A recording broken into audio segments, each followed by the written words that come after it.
माँ प्रणाम। प्रणाम जी, प्रणाम। माँ, ये मोक्ष मुक्ति क्या होती है? मैंने सुना कि कुछ होता है कि फिर सिर्फ किदवंती है ये। आप थोड़ा इस पे प्रकाश दें। बहुत बहुत गहरा प्रश्न पूछा है दीपक ने। मोक्ष और मुक्ति तो अवश्य है, लेकिन बहुत ऊंची चीज है। मृत्यु के पार जाना, मृत्यु को जान लेना, मोक्ष से आवागमन से छूट जाना, लौटकर गर्भ में ना आना, मोक्ष से। लेकिन इसका लंबा प्रोसीजर है, लंबी प्रक्रिया है।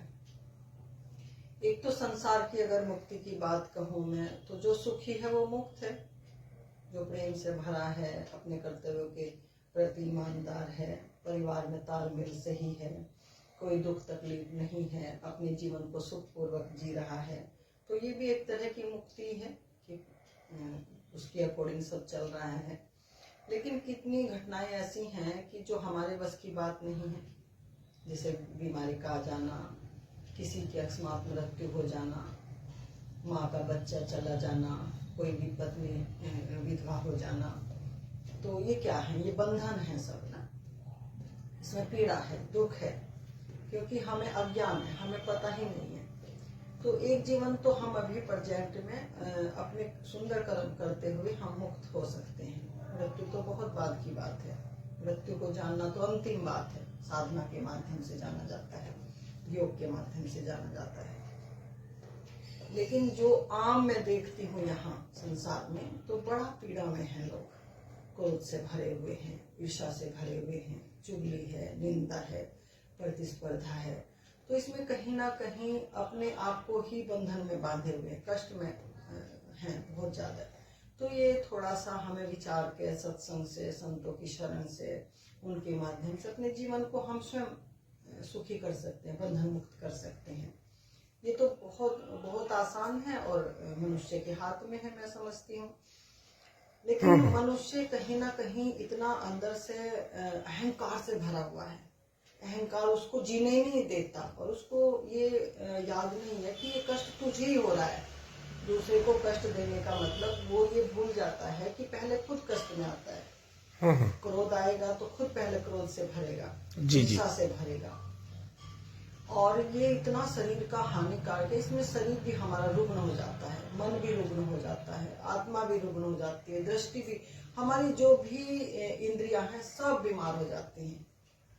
अंदर एक बीमारी आने के कारण पूरे शरीर में बीमारी फैल जाती है। तो हमें संतों का सत्संग सुन के पहले तो हमें आचरण को सुंदर करना चाहिए, अपने व्यवहार को, अपने कर्तव्य को, अपने बच्चों के प्रति जो हमारे साथ संबंध से जुड़े हैं, जो मालिक ने हमें कर्म के बंधन के अधीन, कोई पत्नी बनी है, कोई पति बना है, कोई बेटा बना है, कोई बेटी बनी है, कोई माँ बनी है, तो इन संबंधों को प्रेम पूर्ण हमें ईमानदारी से निभाना चाहिए। तो आधी मुक्ति तो आपकी यही हो गई। जब आप प्रेम में हो गए, प्रेम पूर्ण हो गए और अपने कर्तव्यों के प्रति आप ईमानदार हो गए, तो आधी मुक्ति तो आपकी यही हो गई। अब आती है अगली मुक्ति की बात। अगली मुक्ति की तो बात यह है कि जब हम ध्यान करते हैं सतगुरु से का सानिध्य लेकर, बिना स्पिरिचुअल गाइड के तो मृत्यु से मुक्त होना नॉट पॉसिबल, मुझे नहीं लगता। कि क्योंकि वो इंटरनल बात है, वो होती है, और वो धीरे धीरे वो गाइडलाइन लेकर ही भीतर चलना होगा, क्योंकि बहुत लंबी यात्रा है। संस्कार संचित हमारे जो कर्म है अनंत है, और अनंत संचित कर्म जब पूरे डिलीट होंगे भीतर से, तो हमारी जो चेतना है निर्मल होगी, स्वच्छ होगी, मुक्त होगी। और क्योंकि हमारे चेतना तो पहले से ही मुक्त है, पहले दिन से। लेकिन हमने जो यहाँ से स्टोर कर लिया ना, संसार से असेंबल कर लिया, तो चेतना के ऊपर भार है, हमारा कर्जा है पृथ्वी का। जी जी। ऋणी हो गए हम पृथ्वी के ना। तो पृथ्वी की ग्रेविटेशन हमारी चेतना को नीचे रखती है, ऊपर जाने नहीं देती।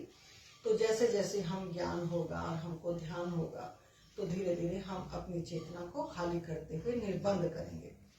संत महापुरुषों ने कहा है कि अपने शरीर को खाली करना। शरीर में जो हमने विकार भरे हैं, 5 विकार हैं, काम, क्रोध, लोभ, मोह, अहंकार।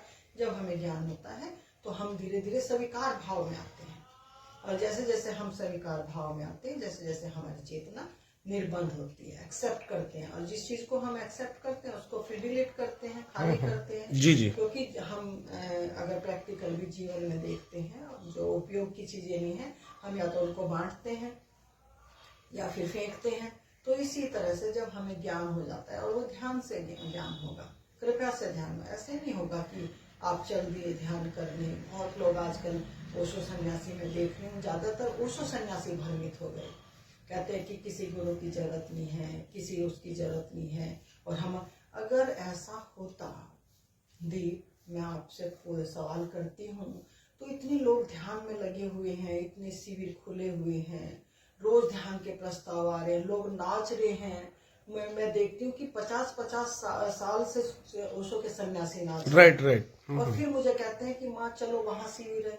मैं उनको नहीं कह पाती, लेकिन मैं अपने अंतर हृदय में मेरी बड़ी करुणा और पीड़ा उठती है कि 50 साल से तुम, पहले दिन से, जिस दिन तुमने संन्यास लिया था, उस दिन से तुमने शिविर अटेंड करने शुरू किए थे, उस दिन से तुमने नाचना शुरू किया होता, क्या तुम्हारा नृत्य बंद नहीं हुआ अब तक? क्या तुम्हारे अंदर से वो खुशबू नहीं आई अभी तक? क्या तुमने अपने आप को पहचाना नहीं अब तक? संसार में नाचना हो या शिविरों में नाचना हो, बात एक ही है, कठपुतली बनकर तुम नाच ही रहे हो। तो मुक्ति बहुत बड़ी चीज है दीप, और मुक्ति के लिए तो जीते जी मरना पड़ेगा। जब तक आप जीते जी नहीं मरोगे, शरीर को खाली नहीं करोगे। और ये एक प्रोसीजर है, गाइडलाइन लेकर बहुत जल्दी यात्रा हो जाती है। मेरे सतगुरु कहा करते थे, गुरु मिले फिर क्या कमाना।